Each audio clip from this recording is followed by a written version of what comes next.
Okay, what's up, guys? It's your boy Reset Bot back with another video. Are you poppin'? Okay. Anyways, guys, so today, well, this is my second video of the day, 2 days. I want to talk to you guys about something that I'm dealing with before surgery and what I'm going to deal with probably after surgery too, and probably for the rest of my life. Just wanted you guys to hear it from me and understand what I'm going through. I don't want you guys to think that like my life is always happy and bubbly and I'm always like on and I'm always like, excited. I want you guys to understand what's behind it and what I've done to allow myself to be happy again and excited and like in a different headspace and whatever. It deals with, okay, so I have PTSD and anxiety on top of a whole bunch of other stuff that I have now because of the blood clot and the high blood pressure and the low iron and anemia, and it's a whole list of issues that I have that because of being overweight. But what I wanted to share with you guys today, and it's just been on my heart. I didn't want to do it in like my blog this morning because I didn't want that to be really sad. So I was like, let me do it in my second blog a day. I think every Mondays and Saturdays, I think I'm going to post 2 blogs a day. Okay. I'll post every single day, but I think I'm going to put out 2 blogs a day, Mondays and Saturdays. So look out for that. You guys will get 2 blogs and too much of this face.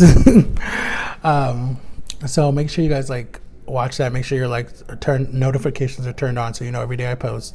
Make sure to like and subscribe and tell people. But anyways, before we get lost in the off subject, depression and anxiety mixed together, it's not fun. Like it's not fun at all because there are days when you don't want to get out of bed. There are days when you don't want to talk to anyone, don't want to see anyone, don't want to hang out with anyone. There are days that you wake up in a hot sweat.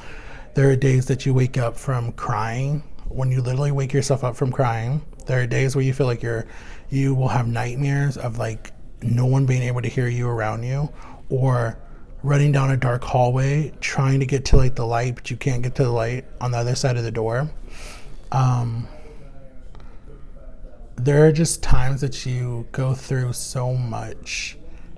Like something like, I know you guys see in a lot of these shows and a lot of these different things that they have for young teenagers, young adults, where these people just have heartache after heartache after heartache after heartache. And then finally they snap from drinking themselves into like literally a coma, or drinking themselves and getting behind a car, what you should not do. Do not drink and drive. A lot of young people die that way from drinking and driving. You'll see people who cut themselves sorry, I'm getting a little emotional because I know people who have done this. People cut themselves because they don't feel anything. They don't feel any pain. They don't feel nothing. And they have to feel something just to know that they're real, just to understand that they can feel something. Like, I don't know all the definitions of it because I'm not a psychologist, but like you have to feel something. I've done it. I did it to myself. I can admit to that. I did it to myself. I had the scar, but I think it kind of faded away. But I did it. You can kind of see it right there. It's right here. You can kind of see it. I just did a little one because I didn't want a lot of pain. I don't like pain, but like I suffered with it really bad after a dramatic situation happened to me. And I no longer wanted to live. And the way that I tried to harm myself, I don't know if I'm going to get like blocked or whatever. YouTube might say that these are not the right guidelines, but I'm sharing this because I'm being honest with you guys, and I want to be 100% with you guys. 100, keep it 100. Just like there's the show The Real, I want to keep my YouTube channel seriously real, raw. I don't want any fake stuff between us.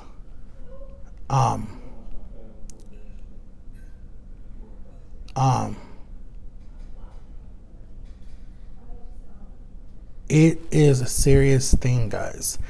It can destroy your life if you don't have good people around you, if you don't have a family, if you don't have sisters or brothers or parents or cousins or auntie or uncle or a teacher or a school member or somebody who you can just like be like, look, I'm struggling, I'm hurting. If you don't have that, you need to get that. I'm begging you guys. I'm begging you from the bottom of my heart, please get help. If you're suffering with it, get help, okay? I've seen 7 counselors, did not find the right ones, but the last one was good. Shout out to you, Mr. Bush. He's awesome. And I went through a lot, guys. And I'm a miracle that I'm still here. I'm a miracle that I'm still going. I am so positive because I can see the light at the end of the tunnel, and I can see myself getting better, and I can see myself having a better life, and I can see myself being happier, and I can see myself not dealing with this anymore. But when you deal with it, it cripples you. Like 100% cripples you. You don't like people touching you. You don't like people coming up behind you trying to scare you. You don't like to go nowhere. You don't like to do nothing. You feel like everyone's looking at you. You feel like you have like this big number on your back, like, or people are just poking and yelling and screaming at you. And your temper is so thin to like, if the person says the wrong thing, you snap on an instant. And it's so sad because it's like, I remember I snapped on a lot of people for no reason. I was in a bad relationship because I didn't have respect for myself to understand that this person was not good for me, because I didn't love myself because of stuff that happened to me in my past. And just where I am now, I'm 30 years old. It's 2019. I'm about to do a major surgery that can have complications. I am like in a different headspace. But yes, I have anxiety because of surgery. Yes, I have anxiety after surgery. Yes, I'm a little stressed out. But it's not food related, thank God. Like, I'm not running to food like I used to. I'm running to praying. I'm running to people who I like to talk to. I'm running to music. I'm running to YouTube. I'm running to like other stuff, listening to other people's stories to see like, wow, their story is worse than mine. Yeah, they're going through stuff worse than me, but they're still there. They're still doing stuff. I'm here for you guys, 100%. I get joy in helping other people. I get joy in blessing other people. I get joy in sharing my love with other people. Certain people might not understand that. Some people might say that's weird. Some people might say that, who is this big fat person on YouTube? Some people might not even like my channel. People might say I'm ugly, boring, stupid, dumb, whatever, gay, whatever, you know, all the stuff that I hear all the time. Out in public, on TV, everywhere. I mean, not on TV, but on YouTube, and some of the comments I get. But I want to thank you guys for allowing me to come into your homes, into your wherever you guys are watching my videos.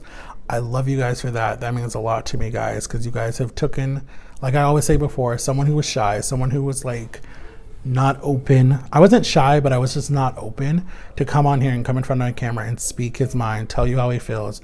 You guys have been with me through my whole 29 days of getting ready for surgery. Today, I think, was the 29th day. Almost a month, guys. And I'm like so excited for the future. I cannot wait.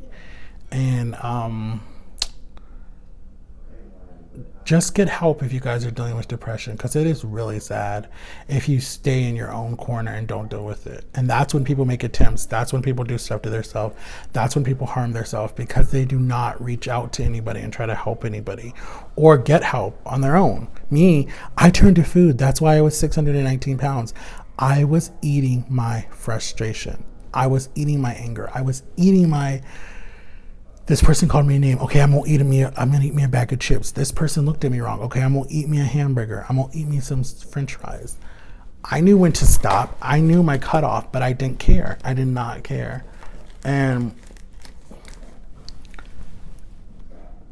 I didn't care. I did not care. And now I'm at that point where it's like, why didn't someone wake me up a long time ago? Like, people tried, don't get me wrong. People tried to wake me up, but I didn't care to hear what they had to say because I was blinded by food. People told me, Matthew, you're going to die. You're going to get sick. This is going to happen to you. You need to stop. And I'm like, nah, you don't know what you're talking about. Leave me alone. Blah, blah, blah, blah, blah.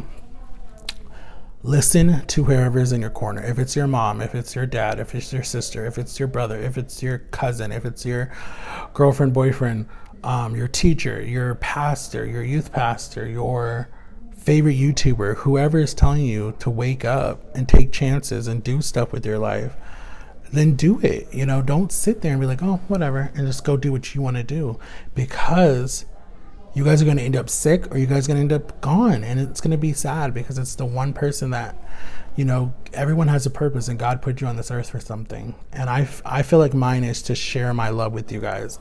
I really feel like that's why God put me on this earth, is to help people. I have a heart to serve, and I have a heart to love people.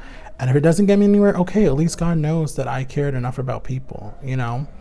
And I had to wake up. When I was in that hospital room, that was my wake-up call. That was like, wake up, get off your butt and do something. And that's what I'm doing. That's why I've lost over 71 pounds. That's why I've lost, well, actually 72 pounds. That's why I've lost so much weight, because I want this so bad. Excuse me. And when you put your mind to something, you do it. You don't care, you do it.